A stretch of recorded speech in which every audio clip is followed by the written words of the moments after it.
Welcome everybody to another session of 30 Minutes with the Modern Mystic. I'm Sascha, this is Michael, the Modern Mystic, and today we talk about Christmas. Do you celebrate Christmas, Mike? I do actually. I've always rather loved Christmas. It's probably a different celebration now. You know, when you're a child, Christmas is something full of excitement and anticipation for those lovely presents you're going to get. And then the disappointment of the one you didn't get, and those sort of things. But now I can't even be there with my grandchildren at Christmas because they are now, my grandchildren are now have got children of their own, and they live about 2,000 kilometers away, and so I don't really see my great grandchildren either.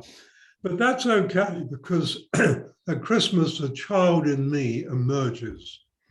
You know, there's three me's. There's the 8-year-old, the 80-year-old, and the 800-year-old. Have you seen a psychiater? And actually, every psychiatrist I see needs to see a shrink. So the 800-year-old and the 8-year-old have a really good relationship. And the 80-year-old in there, the 80-something also has a. So anyway, what I'm saying is Christmas brings out the child in me. And I love to watch other people unwrap their gifts. I really enjoy that, probably as much, if not more, than unwrapping my own. But Christmas used to be fairly, in the family I grew up in, it was like a religious event as well. And that religion for me has all gone. You know, I no longer play with a man-made God. But on the other hand, in my relationship with supreme creation, it's probably deepened my relationship with Christmas, not through gifts and not through anything else other than love. It seems to be a time, you know, when all the world squabbles for 364 days, and they all take a day off to be loving and peaceful on Christmas Day. And I can't help thinking, why don't we do it the other way around? Loving and peaceful for 364 days of the year, and then one day fight and write emails to everybody you hate and tell them how much you hate. We would get on better that way. We could write down that suggestion and send it to some of the world leaders and see what they say. No, they're too stupid to waste your time on. Yeah. So I was just going to say that for me personally, Christmas has always been something very beautiful. And interestingly, I have found that beyond the Christian aspect of it, which is kind of inherent, and beyond also the cultural side of it and the religious aspect of it, I feel that even if I don't really think that it's Christmas time, I tend to feel that change in energy towards Christmas. And I can't help but wonder whether that's to do with the focus of the human energy field that changes. I think that's definitely, there is a focus changing. The shops would have it changing at mid-November. Yeah, but I much think earlier. most people, but I think most people begin to move in it somewhere around mid-December. Of course, a lot of people have worked hard and they're looking forward to a holiday. Like Carolyn and the Americans don't call it Christmas, they call it holiday. And although they will throw in the word Christmas holiday, if she's greeting anybody, she says happy holidays. Happy holidays, yep. Mm-hmm. Whereas we say Merry Christmas. Yep. You know, they do say that as well, but happy holidays is very much their term. Whereas in England, I've never heard of such a thing. It's like more diplomatic. I think it's more inclusive and more diplomatic. You don't just speak to somebody supposing that he's Christian. Yeah, that's probably true, because over there, like us now in Australia and the rest of the world, we're many, many mixed races altogether, and we have many ways of viewing and celebrating Christmas. And I think that's, you know, up to everybody how they celebrate Christmas. But I do, for me, and maybe that reflects the changes in me, I do I do now bring in a much stronger focus of love. And I look at the people that join us on Christmas Day. We'll be a small group, maybe 14 of us. And mostly they're all friends who who are immigrants. And so their parents and family are scattered around, and they're very close friends. And I sort of look at them each year. I don't say anything, but I feel the quality of love I feel for them. And I focus on appreciation for how much I enjoy and appreciate them being in my life. And whereas I think appreciation should be used all the year round, I think being overtime of appreciation at Christmas is a good thing to do. Do you think Christmas as an event was some sort of a spiritual gift to humanity? I mean, let's not go too much into the story of Jesus because there are all kinds of opinion, and ultimately nobody knows who's right and who's not right. But in terms of that energetic event that was kind of planted into human culture, do you think it's like a gift? It's interesting because when you speak to somebody who's studied sort of religious history and religious literature, you sort of find that there have been many events when a so-called being has been born, which has lifted the human consciousness. Yep. And that really was one of them. This person was telling me of two that preceded it, and they certainly talked to me with much authority about it, of things I knew nothing in that area. And yes, I do think that there are times when humanity's had a boost that is needed. And actually, I think we're in one of those times now. We definitely need a booster now more than ever.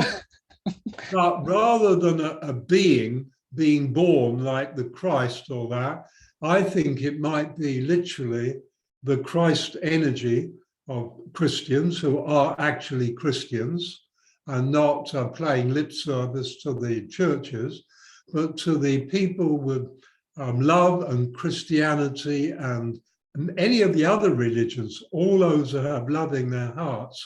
I think this is Christ or Zarathustra and the, all these, it's like a rebirthing of all the great spiritual beings that have come into our life to help us along. And I think this is like a time, not of one, but of the all of them. Do you perceive a connection between Christ consciousness and Christmas, personally? Well, there clearly is a connection. The very word Christ Mass is what it was once. You went to Mass, which was in church. So you went to evening Mass to celebrate the birth of Christ. And so it became known as Christ Mass. So there is that connection. And I think that lingers even in the most disillusioned of us as regards to the churches.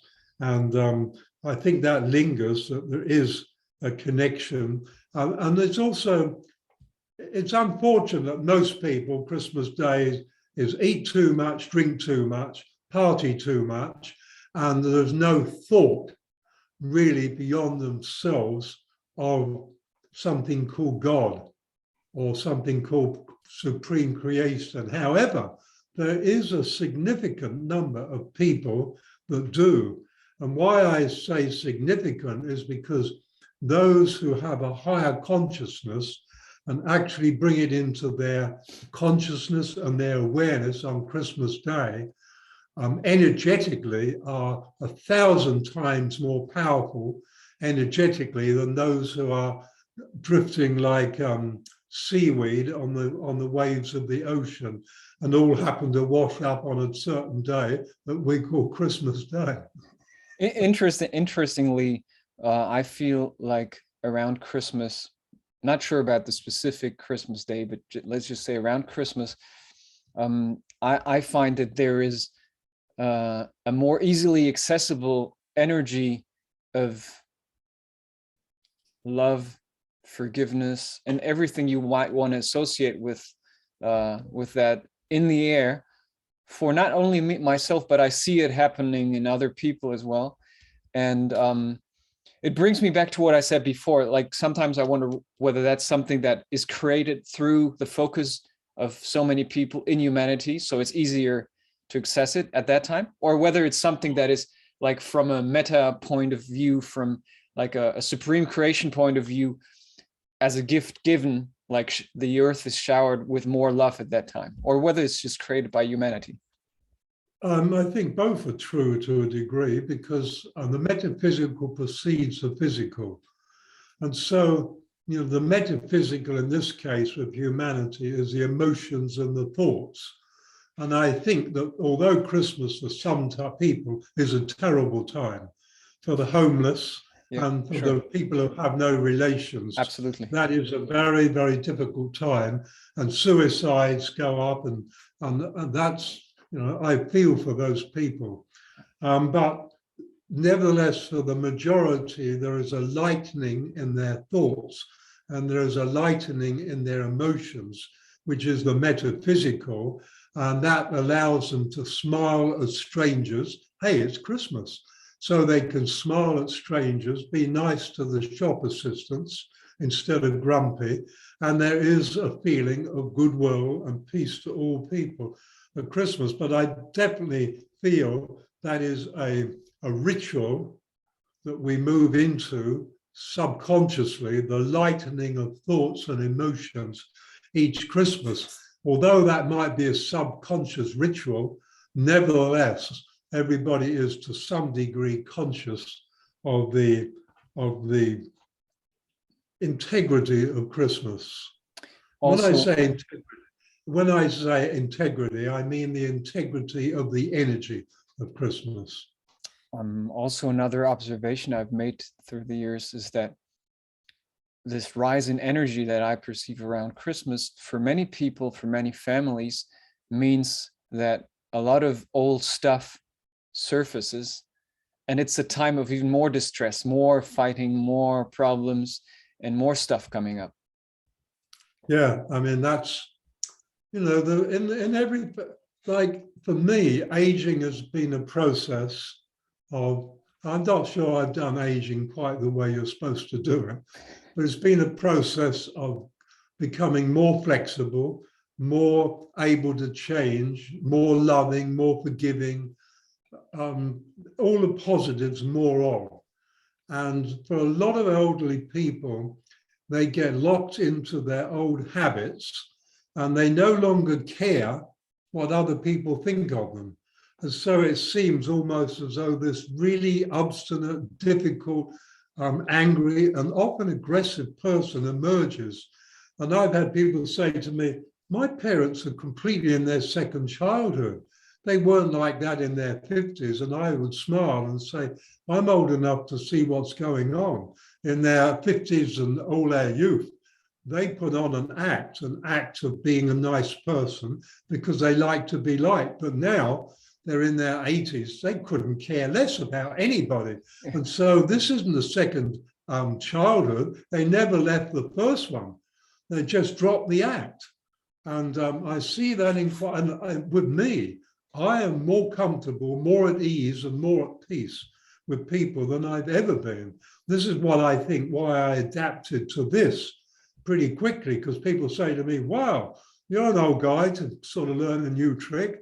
And then I realized, really, I'm not an old guy. My body might have some years behind it, but in here, there's a young guy who has reached a maturity that we call old. And like a bottle of really good wine, we mature with age and get better. So considering the fact, that it really, go ahead. I really don't mind the people who like to criticize me and say, look at that old fogey, what does he know? It doesn't bother me. That's their reality, not mine. Whereas once, that would have bothered me. No, I was just going to say, so considering the fact that it just took me about 10 years to convince you to go online, you just had some aging to do, maybe. 2 years to convince me. I'm not so sure about that, but okay. Um, um, yeah, so that was my other part of the observation, that even though for most people it is a celebration and an event where more love surfaces, more light surface, I also see an increase of divorces, problems, fighting, suicide, and all these things. So, but as with anything, I guess, as we're also seeing now, as soon as the frequency rises, you're being pushed to make a choice, and you're being pushed to look at old stuff. That's a good observation because Christmas, I think you could say definitely the frequency rises. Unfortunately, soon after New Year, it collapses again back to where it was, but it rises at Christmas, and that frequency is uncomfortable for many of the set and fixed and stuck, elderly and young. Because let's face it, that's not just the elderly. There are a No, lot no, of no, people it's stuck everybody. in a rut of anger and blame.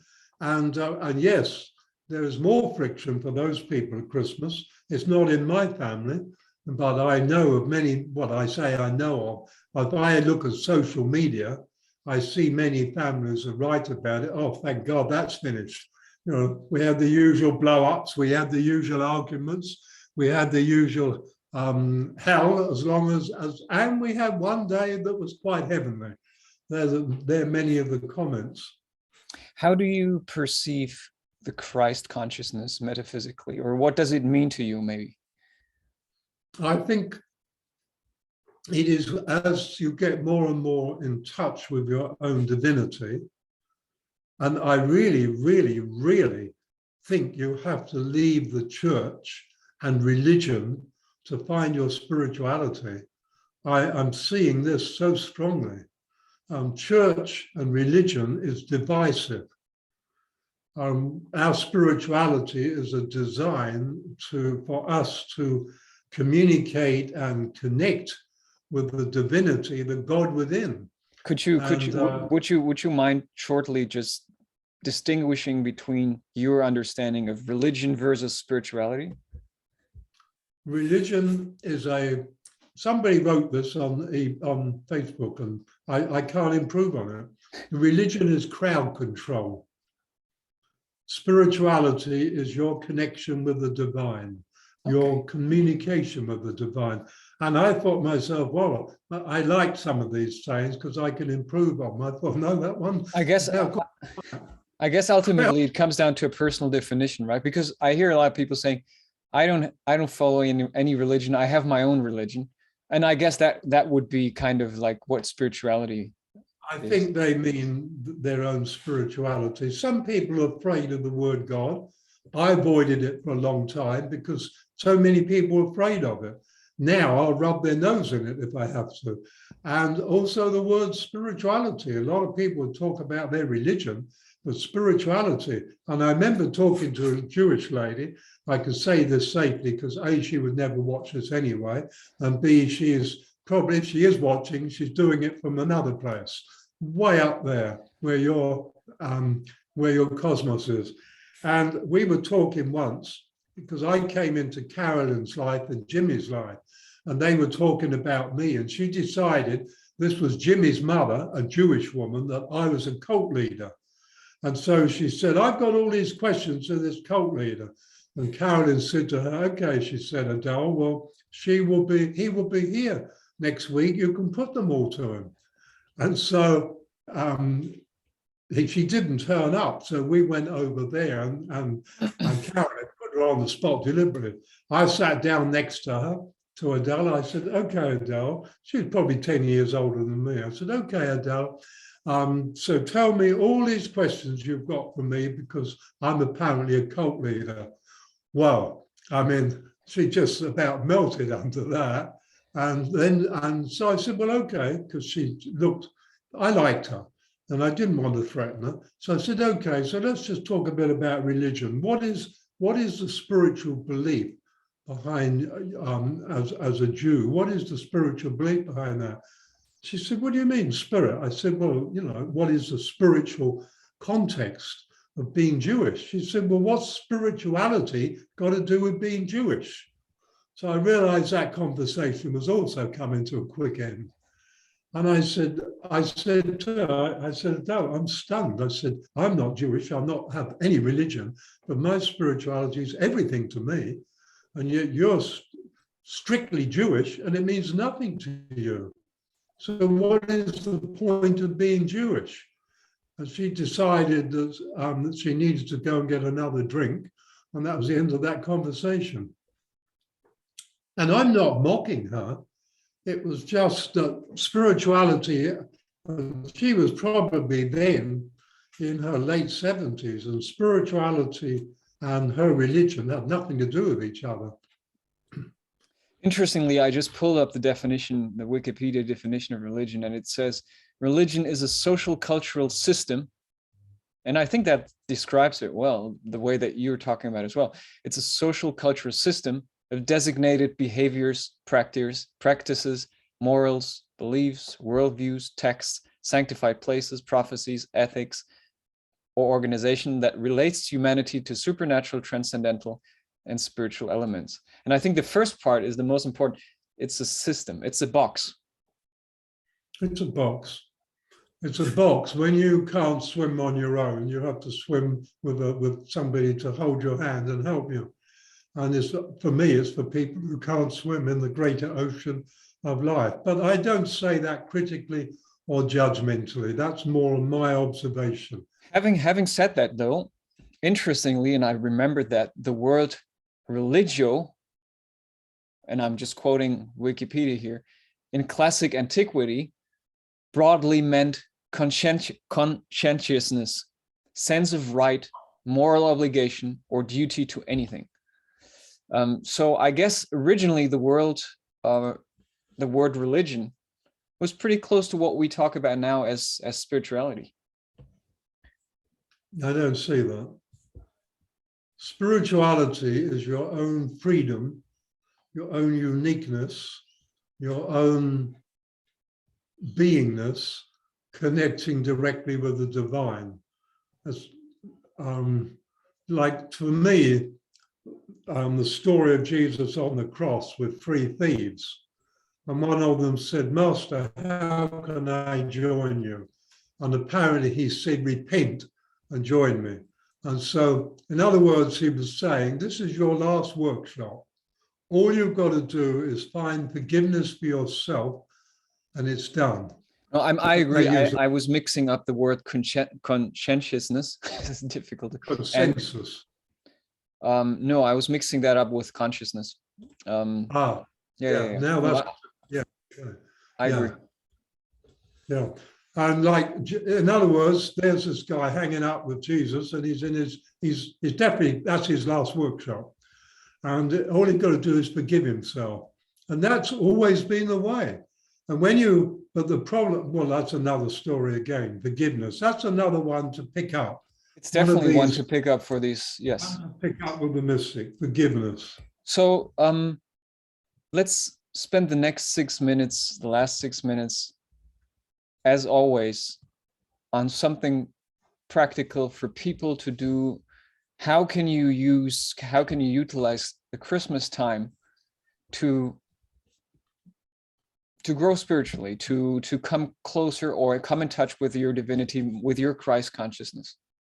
I think for most average people, if there is such a thing, for most people, there is a bit of button pushing over Christmas in many, many different ways, unintentional and not. And I think that, I feel very much that if everybody at Christmas can accept everybody else for who they are, the difficult ones will be difficult. The timid ones will be timid. The loud ones who overtalk over everybody, they will all do their thing.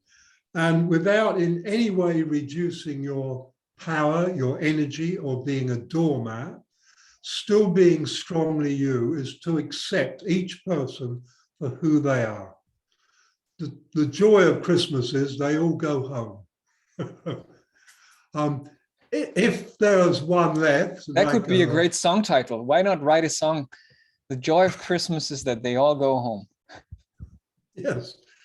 And if there is one of them called a spouse that continues of all those things, well, maybe a New Year's resolution called a divorce might be in order, because I've never heard of that type of circumstance. you don't have to put up with that forever if it. But that's for you to determine. So what I'm saying is unconditional acceptance over the period of Christmas, just to accept them and let them be. There is no reason why you should expect, if Uncle George is loud and overbearing and dominating, this Christmas Uncle George is going to be sweet and nice, because that is so unrealistic. You might want it, you might like it, but the probability is that Uncle George is going to be like that until he draws his last breath. So just accept Uncle George as he is. You can possibly, when nobody's looking, put a gag over him with a duct tape, put a gag on him for a little while, or maybe you better not do that in case he has a heart attack and your Christmas changes in many ways. So, okay, being serious, I think to accept people for who they are and not to cheer too loudly when they all go home. I think that would be a beautiful way to go to Christmas, and accepting you for your frustrations, feeling your impatience rise and not expressing it, feeling your frustration there and not expressing it, feeling anger even rise and not expressing it, and realizing at the end of Christmas, you found that you were stronger through not expressing it rather than let everybody know what you think. And I don't mean suppress these things all the time, but we should be able to manage a week without suppressing some emotions, without sharing them with everybody. And I feel at the end of that, you'd feel rather proud of yourself. On that note, since we have a couple of minutes still, what's the value of suppressing or not expressing? Not sure if you would make any difference between suppressing and not expressing emotions, thoughts, when ultimately everything is when ultimately everything is energy anyhow, and you can pick up the energy of anger, of sadness from someone anyhow, even though they don't tell you that they're angry, even though they don't tell you their thoughts, you can feel it. So what's the value of not expressing, or is it better to not express it in general? I hear what you're saying, and I don't think there's any great value in it, but it just takes away a bit of the fuel at Christmas time. And then I should have said, then do it with a smile. but I give yourself an experiment. One day, where you're with people, just have a silent day. And if anybody says, aren't you speaking, just say, and you'll be amazed at all the things that come up and you wanted to say. And then by the end of the day, you'll find that the truth was there's probably only one or two that you needed to say. And I've tried this. And you think all the things that we say is generally just being social and meeting other people's needs and expectations. A silent day once a month is an interesting experience to just try it. So this is a call for a silent. Not on a day when you go fishing, sitting on the bank with a rod and line. Not going to say anything anyway, but on a day when you can just put a little mask on, as this is my silent day, and just. It's easier now with masks, but so this is it makes a good use for masks. So this is this is a call for a silent Christmas, maybe. I'm dreaming. No, it's not a silent Christmas, is it? It's a white Christmas. No, it's not a call for silent Christmas. No, let's do jingle bells and lots of love and be merry. And have a Merry Christmas, everybody. Be happy, be joyful, and if you can, get away from blame and all the expectations everybody's going to be pretty much the way they were the year before, and accept it, and you'll find that it all goes better. And you don't have to bottle up anger and emotions and that. You'll find if you really accept it, if you really accept it, instead of control yourself, if you really accept it, none of those negative emotions arise anyway. Wonderful, Michael. Thank you very much. I wish you a Merry you, Christmas, Happy Holidays. Happy holidays. Happy Christmas. See, I always say Happy Christmas, and I'm supposed to say Merry Christmas.